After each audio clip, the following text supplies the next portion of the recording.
Herkese merhaba arkadaşlar. Doğduğun Ev Kaderindir dizisi yeni bölüm analiz videoma hepiniz hoş geldiniz.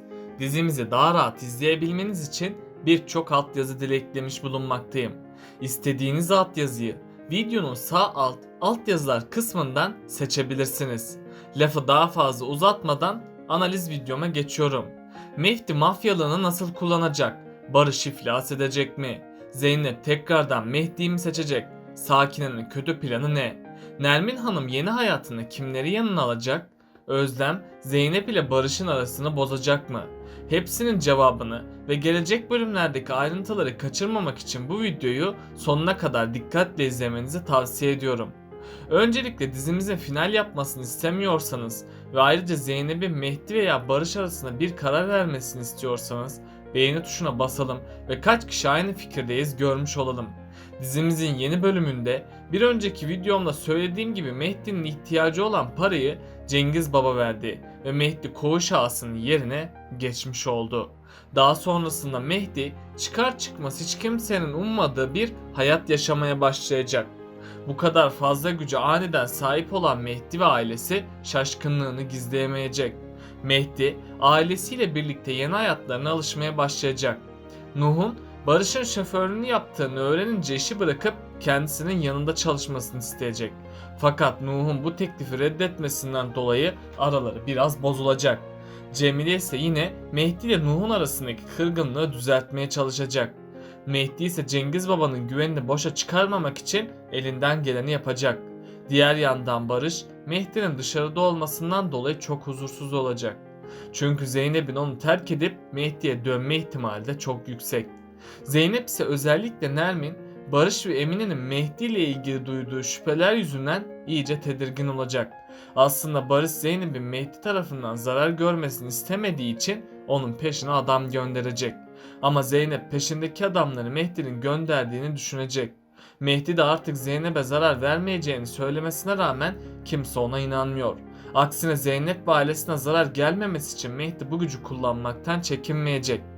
Nermin Hanım'ın yeniden sahip olduğu servetiyle ona istediği gibi bir ev bulmasına Zeynep yardım edecek. Ama onunla birlikte gidip kendi düzenini bozmak istemeyecek. Tabi Mehdi artık zengin olduğu için Barış ile aralarında bir savaş başlatacak. Mehdi ilerleyen bölümlerde Barış'ı iflasa götürmeye çalışacak. Eğer Barış dikkatli olmazsa bu onun sonu olacak. Zeynep ise Barış ve Mehdi arasında ikilemde kalacak. Ama daha sonradan Zeynep Barış'ı seçecek. Çünkü Zeynep Barış'a aşık oldu ve onunla evlenmek istiyor. Barış ise Zeynep ile şimdilik evlenmeyecek. Hatta önceki bölümde Ali Rıza Bey Barış'a Zeynep'i seviyor musun diye sormuştu. Barış da emin olmadığını söylemişti. Yani Barış'ın bu cevabı onun evlilik hakkında kafa karışıklığının devam ettiğini gösteriyor. Eğer Barış gerçekten Zeynep ile evlenmeyi düşünseydi dayısına böyle bir cevap vermezdi. Büyük ihtimalle Barış Zeynep ile aşk hayatı yaşamaya başlayacak. Zeynep de Barış'ın kendisiyle evleneceğini düşünüp umut edecek. Daha sonradan Zeynep Barış ile ilişkiye girecek. Ama bu birliktelik ikisinin de sonunun gelmesine sebep olacak. Çünkü Barış Zeynep'i daha sonra aldatacak. Savaş Zeynep'i bu konuda uyaracak olsa da kimseler onu dinlemeyecek. Bu da Zeynep'in en büyük hatası olacak. Barış artık Zeynep'i istemediği için onu aldatacak. Bu da Zeynep'te büyük bir travmanın yaşanmasına neden olacak. Barış da Zeynep'i kandırdığı için iflasa doğru sürüklenecek. Zeynep aldatıldığı için yeniden Mehdi'ye dönecek. Yani Zeynep ve Mehdi yakında tekrardan birlikte olacak. Nermin Hanım da eski zenginliğine tamamen kavuşacak. Ama Nermin Hanım Zeynep dışında hiç kimseye yardım etmeyecek. Emine, Sultan ve Sakine de yine fakir olarak kalmaya devam edecek. Ama Sakine asla Nermin Hanım ve Zeynep'i rahat bırakmayacak.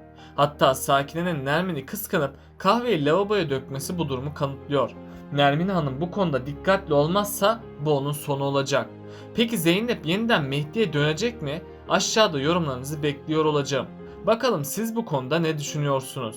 Mehdi'nin hapisten çıkmasıyla olaylar yeni bir boyut kazanacak. Mehdi dayının işlerinin başına geçecek ve böylece maddi olarak kendisini ve ailesini rahatlatmış olacak. Mehdi Benel ile hiçbir zaman gerçek bir evliliği olmayacak. Çünkü Zeynep'i sevmekten hiçbir zaman vazgeçmeyecektir. Zeynep ve Barış'ı uzaktan izlemek zorunda kalan Mehdi çok acılar çekecektir. Artık Zeynep ile birlikte olmayacağının farkında olsa da Zeynep'i korumak için onu gizlice takip edecek. Barış ile Mehdi'nin arasındaki savaş Mehdi'nin cezaevinden çıkmasıyla birlikte iyice arttı. Özlem ise kardeşlerini Zeynep ve ailesinden uzak tutamayacağını anlayınca planlarını uygulamaya koymaya başlayacak. Nermin'in parasını alması Sakin ile Nermin arasındaki Zeynep savaşını yeniden başlatacak ve Zeynep bu durum karşısında bir tercih yapmak zorunda kalacak. Nermin Hanım'ın davası Barış sayesinde olumlu sonuçlandı ve parasını geri alacak. Zeynep'in Mehdi'ye olan düşkünlüğü Barış'ın sabrını taşırıyor.